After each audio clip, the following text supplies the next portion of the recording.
Bonjour, c'est Saturnin, j'espère que vous allez bien. Alors le père Dandinier m'a demandé de vous faire l'épisode numéro 16 ou 17, je ne me souviens plus, je pense que c'est 17. C'est le Corocaté.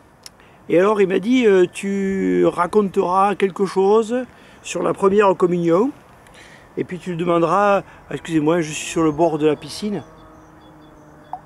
Le père Dandinier a fait creuser une petite piscine pendant le confinement. Il avait le temps, un mois à plusieurs avec une pelle, ça se fait bien. Hein. Et donc il m'a dit, Saturnin, est-ce que tu veux bien leur raconter quelque chose sur une personne qui pourrait les aider à faire bien leur première communion, et puis à faire bien leur deuxième communion, et puis la troisième communion, et puis la quatrième communion, puis la cinquième communion, puis la sixième communion, la septième communion. Bon, il a continué comme ça.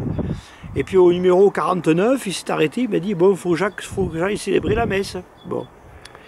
Alors je me suis dit, c'est qui la personne qui va nous aider à bien faire notre première communion? J'ai piqué une tête, j'ai réfléchi, puis je me suis dit, eh bien, au fond, la meilleure professeure de première communion, c'est la Sainte Vierge, c'est Marie bien sûr. Et je vais vous expliquer pourquoi. Tout d'abord, il faut se souvenir que Marie, la Vierge Marie, a eu le petit Jésus, dans son ventre pendant 9 mois quand même. Et donc elle sait ce que ça veut dire que d'avoir Jésus en soi. Vous voyez la chose, hein? Bon. Et donc, dans la communion, eh bien, voilà, on reçoit Jésus. Et donc, Marie a reçu Jésus, elle sait donc comment faire. Et puis le petit, quand il est né, eh bien, elle l'a pris dans ses bras, lui a fait des câlins. C'est quoi la communion? C'est un peu un câlin de Jésus. C'est un peu un câlin qu'on fait à Jésus, finalement. Et donc, c'est une deuxième expérience importante qu'elle a faite. Et puis la Sainte Vierge, il y a eu aussi un moment important où elle a été en communion avec Jésus. C'est quand Jésus était sur le bord pratiquement en train de mourir sur la croix. Eh bien, on sait qu'il n'y avait que 2 personnes qui étaient au pied de la croix. Vous savez qui étaient les 2 personnes au pied de la croix de Jésus, au moment où Jésus était en train de mourir? Alors je me resserre un coca et je vous laisse réfléchir.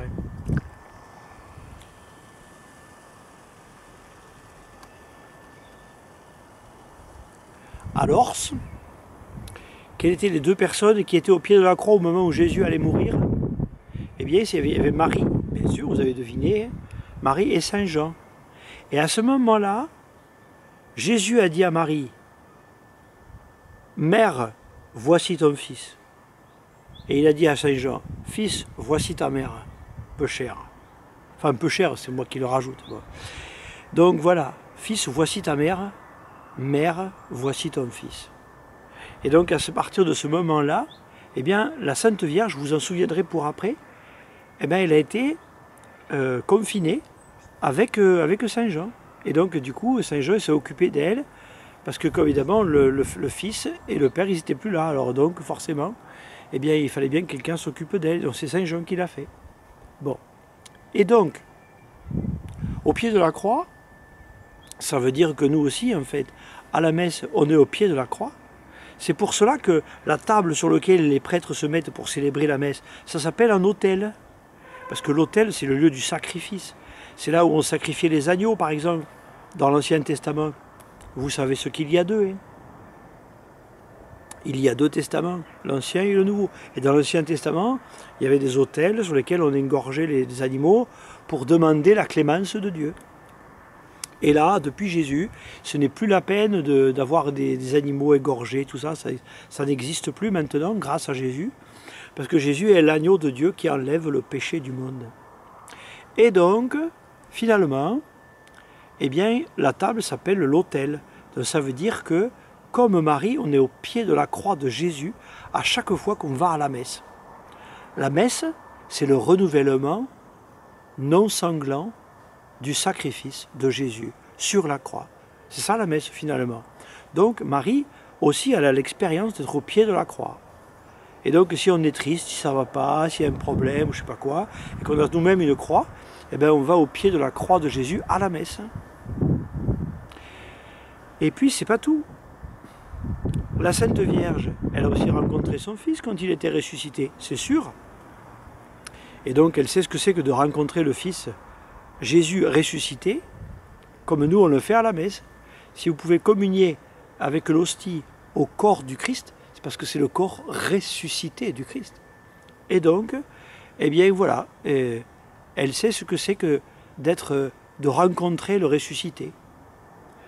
Et puis une dernière chose que j'ai commencé à vous dire tout à l'heure, c'est que la Sainte Vierge, une fois que Jésus est remonté au ciel, ce qu'on appelle l'Ascension, qu'on fête 40 jours après Pâques, eh bien, quand Jésus est remonté au ciel, la Sainte Vierge, elle qui s'est retrouvée toute seule, a été recueillie chez Saint Jean, et Saint Jean, il disait la messe. Saint Jean, il était prêtre, hein, au nom du Père, et du Fils, Saint-Esprit, Amen, tout ça, hein, tout le truc, bon.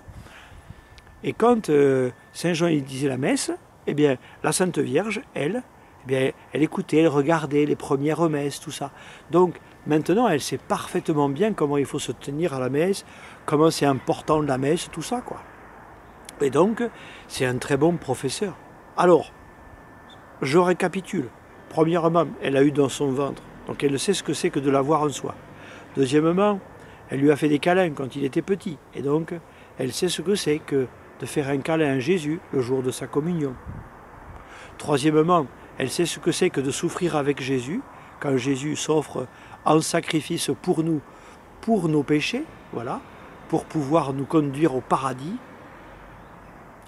Et puis ensuite, elle sait ce que c'est que rencontrer Jésus ressuscité, et enfin, Jésus dans la messe. Et donc, à mon avis, la meilleure professeure de communion qui existe au monde, c'est la Sainte Vierge.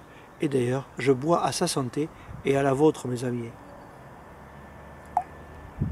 Mais je vous déconseille le coca, c'est pas bon. Hein. C'est pas bon, faut manger faut boire du jus d'orange, du jus de citron ou de l'eau. Mais ça, c'est pas très bon. Ça, c'est juste pour les Toulousains. Allez, à bientôt.